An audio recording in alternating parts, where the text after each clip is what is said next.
नमस्कार, मैं रवीश कुमार। 15 अगस्त का भाषण 103 मिनट से भी लंबा हो सकता था, लेकिन बहुत बहुत शुक्रिया प्रधानमंत्री का कि उन्होंने 103 मिनट तक ही भाषण दिया। उम्मीद है अगली बार पूरे दिन भाषण देते रहेंगे। 11 साल में एक भी प्रेस कॉन्फ्रेंस नहीं कर सके, लेकिन भाषण को लेकर आप उनसे शिकायत नहीं कर सकते। प्रधानमंत्री मोदी यह तो चाहते हैं कि उनका भाषण चलता रहे, लेकिन कई बार लगता है कि वे खुद चाहते हैं कि कोई उनके भाषण को गंभीरता से ना ले या बहस किसी और दिशा में चली जाए। 11 साल से प्रधानमंत्री हैं, पहली बार उन्होंने आरएसएस की लाल किले से इतनी तारीफ कर दी और दुनिया का सबसे बड़ा एनजीओ बता दिया। किस सेक्टर का एनजीओ बताना भूल गए। एनजीओ क्यों कहा? क्या इसलिए कि कांग्रेस इस एनजीओ की सालाना रिपोर्ट मांगने लग जाए? कितनी कमाई है, कितना चंदा आता है, इसका यूनिक नंबर क्या है, किस एक्ट के तहत रजिस्ट्रेशन हुआ है। 15 अगस्त को उन्होंने आरएसएस को टारगेट किया है या विपक्ष को टारगेट करने का मौका दिया है? क्या आपको पता था कि भारत के स्वतंत्रता संग्राम में कोई एनजीओ सक्रिय था और उसका नाम आरएसएस है? हिंदू राष्ट्र का सपना देखने वाले इसके प्रमुख हेडगेवार और गोलवलकर एनजीओ का काम कर रहे थे। नमस्कार, हम आपके सामने ईमानदार और बेखौफ पत्रकार मिस्टर रवीश कुमार जी की नियोता जी खबर लेकर पहुंचे हैं। तो चलिए सुनते हैं खबर और खबर की तरफ चलते हैं। राजनीति नहीं, आरएसएस को अगर इतना बड़ा सर्टिफिकेट मिला है प्रधानमंत्री नरेंद्र मोदी से, तो कम से कम संघ प्रमुख मोहन भागवत को स्वागत में बयान देना चाहिए था। लेकिन इसकी जगह संघ विचारक के नाम पर एक दो प्रवक्ता टीवी स्टूडियो में अनाप शनाप दलीलें देते रहे और अपनी ही जवाबों में उलझते नजर आए। राष्ट्रीय स्वयंसेवक संघ दुनिया का ये सबसे बड़ा एनजीओ है। एक प्रकार से 100 साल का उसका समर्पण का इतिहास है। आज लाल किले की प्राचीर से 100 साल की इस राष्ट्र सेवा की यात्रा में योगदान करने वाले सभी स्वयंसेवकों को आदरपूर्वक स्मरण करता हूं और देश गर्व करता है राष्ट्रीय स्वयंसेवक संघ की इस 100 साल की भव्य समर्पित यात्रा को, और हमें प्रेरणा देता रहेगा। एक प्रकार से एनजीओ है, ये कहा प्रधानमंत्री नरेंद्र मोदी ने। 2014 के बाद से एनजीओ सेक्टर पर कितना हमला हुआ, इस सरकार में एनजीओ की कितनी पूछ है, आप एनजीओ से पता कर लीजिए। अलग अलग सेक्टर में काम करने वाले एनजीओ की फंडिंग रोकने के कितने तरीके बनाए गए और उनमें से कईयों को राष्ट्र विरोधी बताया गया। जिस एनजीओ सेक्टर पर इतना हमला हुआ, उसी एनजीओ के नाम से आरएसएस की तारीफ हुई। उन्होंने आजादी की लड़ाई में योगदान का कोई जिक्र नहीं किया। 100 साल के योगदान का जिक्र किया तो मतलब निकाला गया आजादी की लड़ाई भी तो इसी 100 साल में है। प्रधानमंत्री मोदी ने साफ साफ आजादी की लड़ाई में आरएसएस के योगदान का जिक्र क्यों नहीं किया? क्या उन्हें एक भी योगदान नहीं मिला? क्या योगदान है बता देते, 2-4 गिना देते। 103 मिनट का भाषण था, 2 मिनट और लंबा हो जाता, भारतवर्ष का क्या नुकसान हो जाता?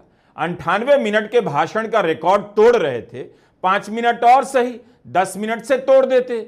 इसकी जगह 100 साल का आरएसएस हो गया है, तो 100 साल के समग्र योगदान की बात कर निकल गए। इसी साल मार्च में प्रधानमंत्री मोदी ने हेडगेवार के योगदान को याद किया था। उसमें भी जनरल सी बात कही और उसमें भी साफ साफ नहीं बताया कि इनका योगदान क्या था। गुलामी के आखिरी दशकों में डॉक्टर साहब और गुरुजी जैसे महान व्यक्तित्वों ने इसे नई ऊर्जा देने का काम किया। आज हम देखते हैं राष्ट्रीय चेतना के संरक्षण और संवर्धन के लिए जो विचार बीज 100 साल पहले बोला गया, वो महान वटवृक्ष के रूप में आज दुनिया के सामने है। हिंदी है, केवल हिंदी, इसमें तथ्य नहीं है, जनरल सी बात है। 10वीं क्लास के ललित निबंध की भाषा में प्रधानमंत्री ने पूरा पन्ना भर दिया, लेकिन यह नहीं बताया कि जब गांधी, नेहरू, पटेल जेल जा रहे थे, स्वतंत्रता सेनानी फांसी के फंदे पर चढ़ रहे थे, तब डॉक्टर हेडगेवार और गोलवलकर कौन सी नई ऊर्जा भर रहे थे? बताते कि भगत सिंह की तरह आरएसएस का कोई स्वयंसेवक फांसी पर चढ़ा, काला पानी की सजा काटने गया और अंग्रेजों से माफी नहीं मांगी। 1942 के भारत छोड़ो आंदोलन में आरएसएस के स्वयंसेवक क्या कर रहे थे? जब अंग्रेजों ने गांव-गांव से कांग्रेस के एक-एक कार्यकर्ताओं को खोजकर जेल में डाल दिया, यहां तक कि घर-घर से चरखा खोजकर तोड़ा गया ताकि चरखे का नामो निशान तक ना बचे। उस समय आरएसएस के साथ क्या हुआ? क्या प्रधानमंत्री नरेंद्र मोदी आरएसएस के जिस समर्पण का इतिहास बता रहे थे, उसी समर्पण के कारण यह सब उदाहरण नहीं मिला? आरएसएस को एनजीओ कह दिया, सांस्कृतिक संगठन कहता रहा है आरएसएस, काम राजनीतिक करता रहा है, लेकिन अब प्रधानमंत्री मोदी ने उसे एक प्रकार से एनजीओ कह दिया है। इसका कोई रजिस्ट्रेशन है? चंदे और खर्चे का हिसाब है? चंदे के लिए एफसीआरए लाइसेंस है या नहीं? लोग पूछ रहे हैं। मुझे लगता है प्रधानमंत्री मोदी चाहते यही थे कि आरएसएस पर अटैक शुरू हो जाए और आरएसएस चुप रह जाए। पहले पवन खेड़ा को सुन लीजिए, फिर आगे बात करते हैं। कहाँ है रजिस्ट्रेशन सर्टिफिकेट? दिखाइए। एनजीओ का तो रजिस्ट्रेशन सर्टिफिकेट होता है, दिखाइए कहाँ है? कहाँ है खाते उनके? दिखाइए।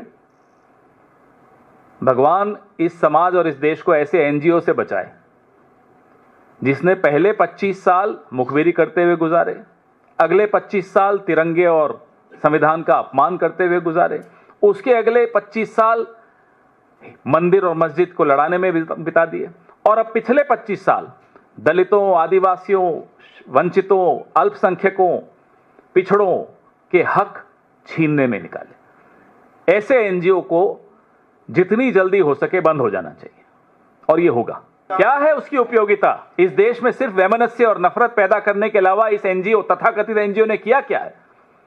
इतिहास इनका संदिग्ध रहा है। महात्मा गांधी की हत्या में इनकी संदिग्ध भूमिका, हर जगह आपको जहां लगेगा कि देश के खिलाफ कुछ हुआ है, आरएसएस की संदिग्ध भूमिका दिखेगी। राष्ट्रीय संदिग्ध संगठन चलाइए। लेकिन आप क्या कह रहे हैं कि अगर इंडिया गठबंधन की सरकार आएगी तो आरएसएस के खिलाफ? अरे रजिस्टर तो कराएं, दिखाएंगे हम। इनको रजिस्टर कराना पड़ेगा और तब देखते हैं रजिस्ट्रेशन होगी या नहीं होगी, होने दी जाएगी या नहीं होने दी जाएगी। इस तरह की गतिविधियों में ये शामिल रहे। अरे आने दीजिए, अभी बहुत कुछ होगा, बहुत कुछ होगा। सारे जवाब आज ही चाहिए क्या आपको? प्रधानमंत्री नरेंद्र मोदी ने आरएसएस को एनजीओ क्यों कहा होगा? क्या यह बताने के लिए आप एनजीओ हैं, अपनी हद में रहिए। आपका काम उम्र के हिसाब से प्रधानमंत्री तय करना नहीं है। राजनीतिक फैसले अब आप नहीं लेंगे। 11 साल से केंद्र और देश के कई राज्यों में संघ सीना तानता रहा है कि उसकी सत्ता है, प्रधानमंत्री उसे एनजीओ बता देते हैं। कम से कम इस पर तो स्वागत समारोह होना चाहिए था संघ की तरफ से, जो नहीं हुआ। पवन खेड़ा के सवालों में दम तो है। अगर आरएसएस एनजीओ है तो बीजेपी की राजनीति क्यों चलाता है? आपको ज्यादा मेहनत करने की जरूरत नहीं। जहां जहां चुनाव होता है वहां की खबरें पलटकर देखिए, बीजेपी से पहले आरएसएस की खबरें मिलेंगी। गोदी मीडिया ही बताता है कि कैसे संघ के प्रचारक, विचारक, कार्यकर्ता बीजेपी की जीत की तैयारी में लग गए हैं। 2024 के दिल्ली चुनाव की खबरें देखिए। क्या आप किसी और एनजीओ को जानते हैं जो विधानसभा चुनाव से पहले ड्राइंग रूम में बैठकें करता हो? अमर उजाला की खबर है कि दिल्ली में 50,000 ड्राइंग रूम मीटिंग हुई है। क्या आरएसएस ने कभी इसका खंडन किया है? चुनाव में संघ के उतरने की खबरें छपी हैं। लिखा है छोटी बैठकों के जरिए माहौल बनाया जाएगा। हरियाणा चुनाव पर लेख छपा है, बीजेपी और संघ के समन्वय के कारण जीत मिली उस चुनाव में जिसमें वोट चोरी के आरोप लग रहे हैं। दैनिक भास्कर तो गिनकर बता रहा है कि संघ के कितने स्वयंसेवक हरियाणा में एक्टिव हैं। न्यूज 18 में विस्तार से बताया है आरएसएस की साइलेंट हेल्प से बीजेपी हरियाणा, महाराष्ट्र और दिल्ली में जीती है। महाराष्ट्र चुनाव में आरएसएस ने घर घर कैंपेन से बीजेपी की जीत की बिसात बिछाई। क्या इस खबर का आरएसएस ने खंडन किया है जो यहां छपी है कि महाराष्ट्र चुनाव में आरएसएस ने उतारी स्पेशल 65 टीम? अब तक हुई सैकड़ों बैठकें, हिंदुओं को एकजुट करने का खास प्लान। तो ये कौन सा एनजीओ है जो देश सेवा के नाम पर केवल और केवल बीजेपी की जीत के लिए काम करता है? क्या आरएसएस के लिए देश का मतलब बीजेपी है? क्या इन खबरों के बाद भी आप आरएसएस को बीजेपी से अलग कर एनजीओ कह सकते हैं। जुलाई 2024 में मोदी सरकार ने एक फैसला किया कि सरकारी नौकर आरएसएस ज्वाइन कर सकते हैं। इस पर जो बैन था हटा लिया गया।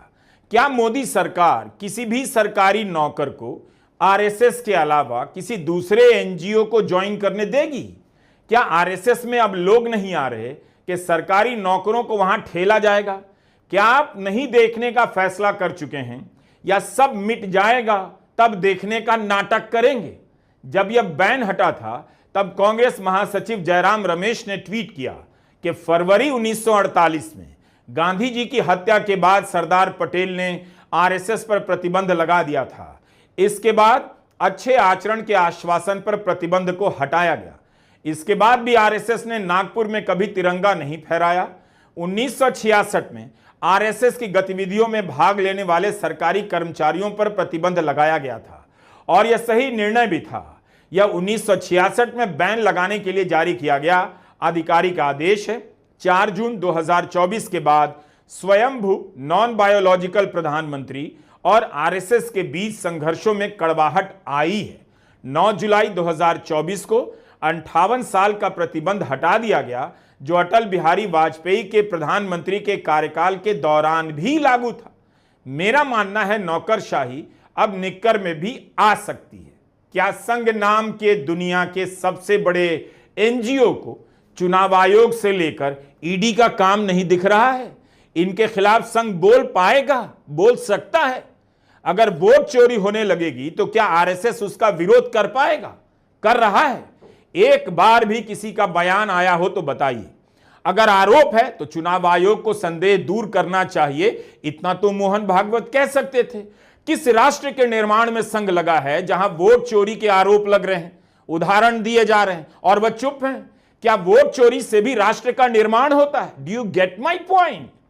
इस वीडियो को ध्यान से देखिए।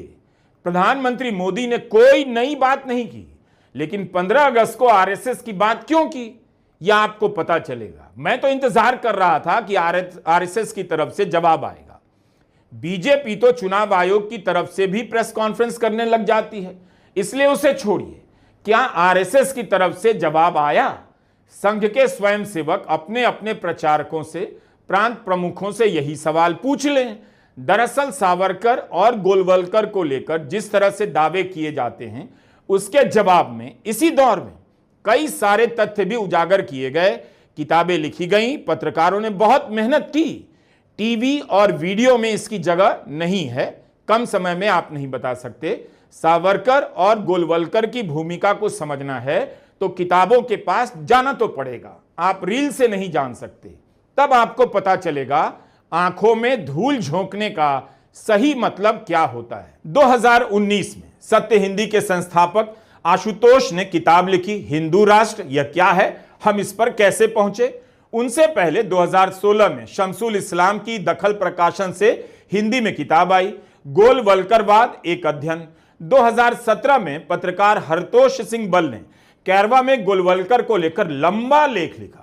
YouTube पर अशोक कुमार पांडे के कई वीडियो मिल जाएंगे जो गोलवलकर और सावरकर पर है। आप वहां से भी इनके विचारों और योगदान के बारे में जान सकते हैं।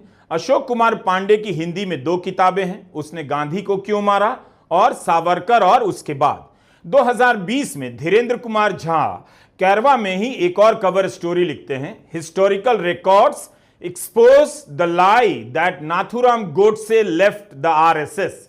इसमें धीरेन्द्र झा बताते हैं कैसे इस झूठ का प्रचार हुआ कि गोडसे आरएसएस का सदस्य नहीं था। वो गांधी की हत्या से काफी पहले आरएसएस छोड़ चुका था, लेकिन गांधी की हत्या करने के 2 महीने बाद गोडसे ने अदालत में अपने बारे में कहा, मैंने हिंदू महासभा का काम शुरू किया, साथ साथ आरएसएस में भी सक्रिय रहा। धीरेन्द्र झा ने लिखा है, आरएसएस ने हमेशा कोशिश की कि खुद को गोडसे से दूर कर लें। शुरू से यही कहा, गोडसे का आरएसएस से कोई लेना देना नहीं रहा। गांधी की हत्या के 2 दिन बाद हिंदुस्तान टाइम्स में संघ का बयान छपा था, लेकिन इसके 2 दिन बाद आरएसएस पर प्रतिबंध लगा दिया गया और गोलवलकर समेत अन्य नेताओं को गिरफ्तार किया गया, मगर सबूतों के अभाव में जल्दी रिहा कर दिया गया। इसके बाद धीरेन्द्र कुमार झा गोलवलकर पर विस्तार से एक किताब लिखते हैं जो अक्टूबर 2024 में छपती है। इस किताब का नाम है Golwalkar, the myth behind the man behind the machine. The wire के कार्यक्रम में धीरेन्द्र झा ने विस्तार से इस पर बात की है। संघ की जो स्थापना हुई, उसका जो फाउंडेशनल ऑब्जेक्टिव था वो था हिंदुओं को कन्विंस करना कि वो उसका जो मेन कॉन्ट्रडिक्शन है वो अंग्रेजों के खिलाफ नहीं है बल्कि मुस्लिम्स के खिलाफ है। वैसे समय में, जिस समय में नेशनल मूवमेंट के कोर में हिंदू मुस्लिम यूनिटी को लाने की कोशिश की जा रही थी और जिससे अंग्रेज घबराए हुए थे और डिवाइड एंड रूल पॉलिसी के लिए उनको जरूरी था इस तरह का आर्ग्यूमेंट जो हिंदुत्व जो सावरकर लाता है।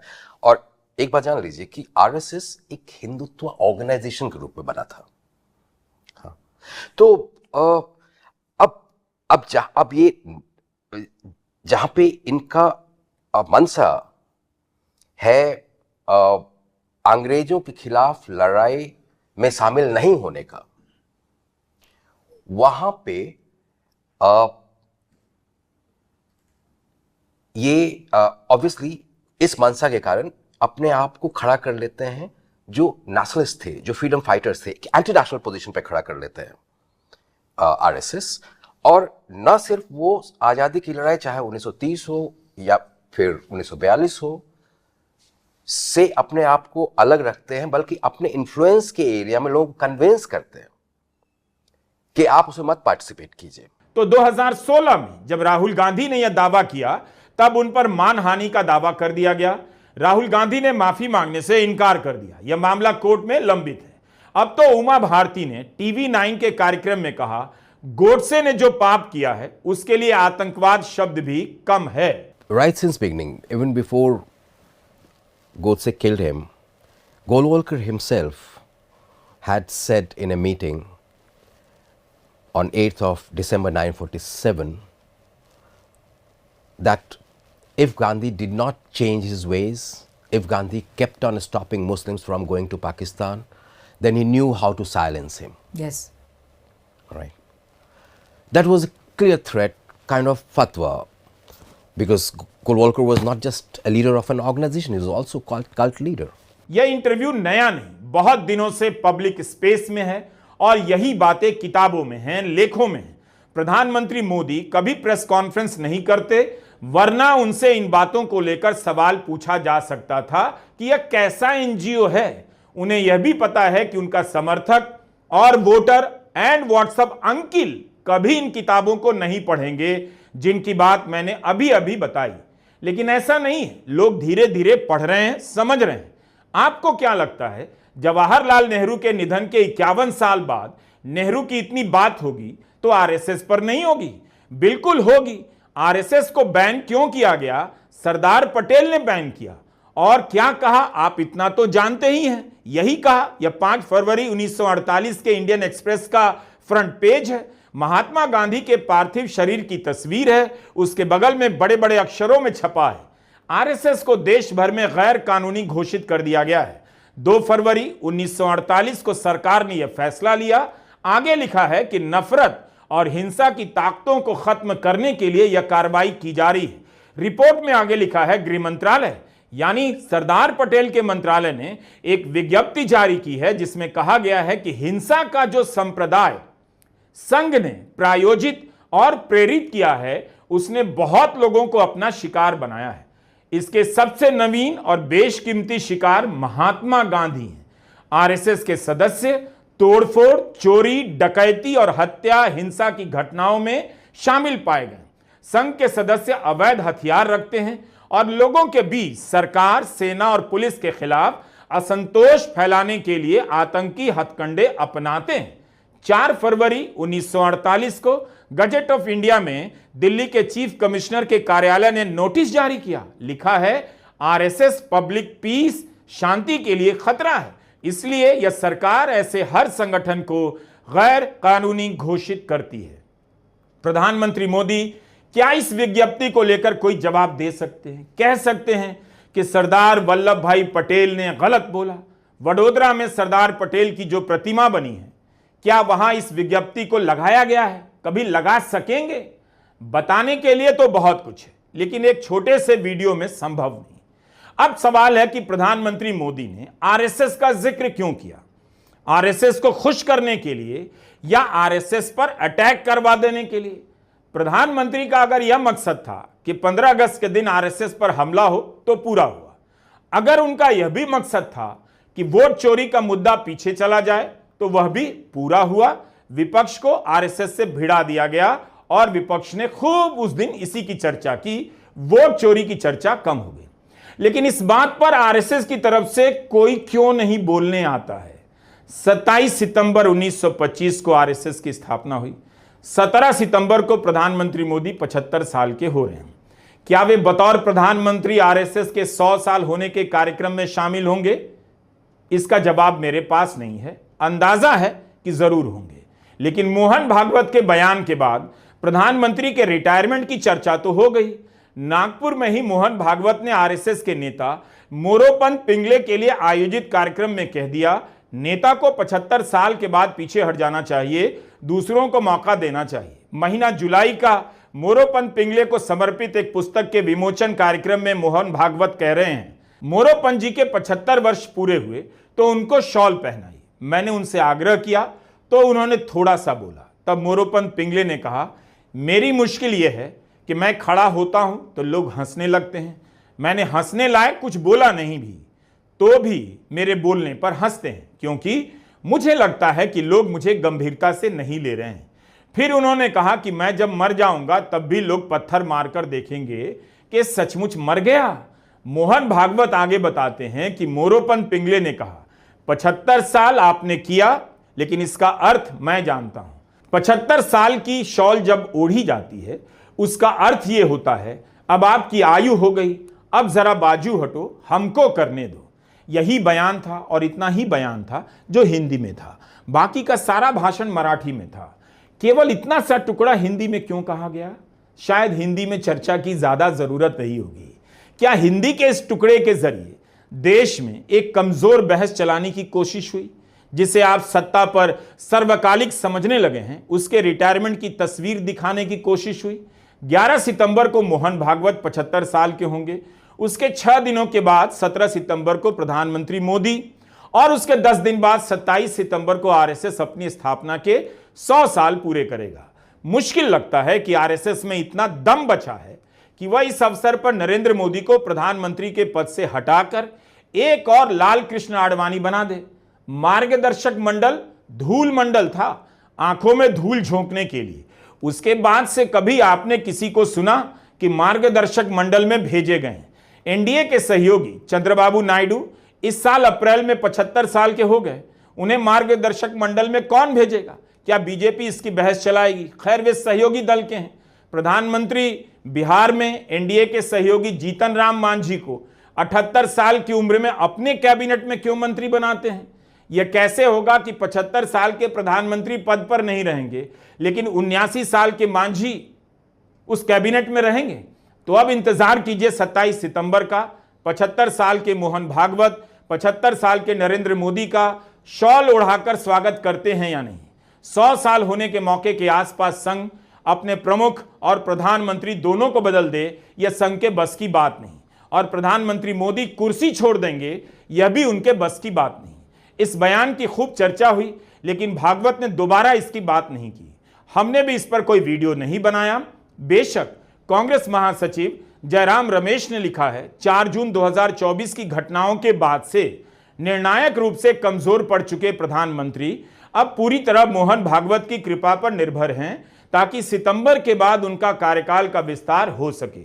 स्वतंत्रता दिवस जैसे राष्ट्रीय अवसर का व्यक्तिगत और संगठनात्मक लाभ के लिए राजनीतिकरण हमारे लोकतांत्रिक मूल्यों के लिए बेहद हानिकारक है। आज प्रधानमंत्री थके हुए लगे, जल्दी ही वे रिटायर भी होंगे। जयराम रमेश मानते हैं प्रधानमंत्री मोदी ने मोहन भागवत को खुश करने के लिए कहा। अगर 75 साल वाली बात में जरा भी गंभीरता है तो सबसे पहले मोहन भागवत को अपना वचन निभाना होगा और 7 दिन बाद प्रधानमंत्री मोदी को और उसके 10 महीने बाद राजनाथ सिंह को, जो 75 साल के होंगे। जरूर देश में उस वक्त कोई जरूरी मुद्दा रहा होगा जुलाई के महीने में, जैसे इस बार वोट चोरी का है। प्रधानमंत्री मोदी के बयान ने कम से कम 15 अगस्त के दिन वोट चोरी के अभियान को ठंडा तो जरूर कर दिया। 11 साल में लाखों बार आरएसएस को इन मुद्दों पर घेरा जा चुका है। 2014 के बाद देश की संस्थाएं रौंद दी गईं, विरोध करने पर लोग जेलों में डाल दिए गए, झूठे मुकदमों का डर दिखाकर विपक्ष को तोड़ दिया गया, बड़े बड़े मसले आए, किसी बात पर सरकार ने जवाबदेही नहीं दिखाई। सत्ता को मुट्ठी में करने के बाद क्या आरएसएस उस मुट्ठी को खोल देना चाहेगा? यह सवाल प्रचारक और स्वयंसेवकों को खुद से पूछना चाहिए। 2014 में इसी तरह प्रधानमंत्री मोदी ने कह दिया, क्या हम 10 साल के लिए सांप्रदायिकता नहीं रोक सकते? और उसके बाद क्या हुआ आपको पता है। देश में सांप्रदायिकता को लेकर जहरीली आंधी चली, गोदी मीडिया से नित्य प्रसारण हुआ। जो काम 100 वर्षों में नहीं हुआ वो इन 10 वर्षों में किया गया। सांप्रदायिक भीड़ ने उत्पात मचानी शुरू कर दी, लोगों को घर में घुसकर मारा, सड़कों पर मारा, ट्रेन में मारा, लोगों के घर गिरा दिए गए। प्रधानमंत्री मोदी ने उनकी निंदा में एक शब्द भी खर्च नहीं किया। उम्मीद है तारीफ के बहाने उन्होंने आरएसएस को गंभीर चेतावनी ना दी हो और आरएसएस का इतिहास बार बार याद दिलाने के लिए एक और मौका न दिया हो। नमस्कार, मैं रवीश कुमार। उम्मीद करता है आपको खबर पसंद आई होगी। अगर आपको खबर पसंद आई हो तो हमारे चैनल को लाइक एंड सब्सक्राइब करें और हमें कमेंट करके ज़रूर बताएं। तो चलिए मिलते हैं नेक्स्ट वीडियो में, जब तक के लिए जय हिंद।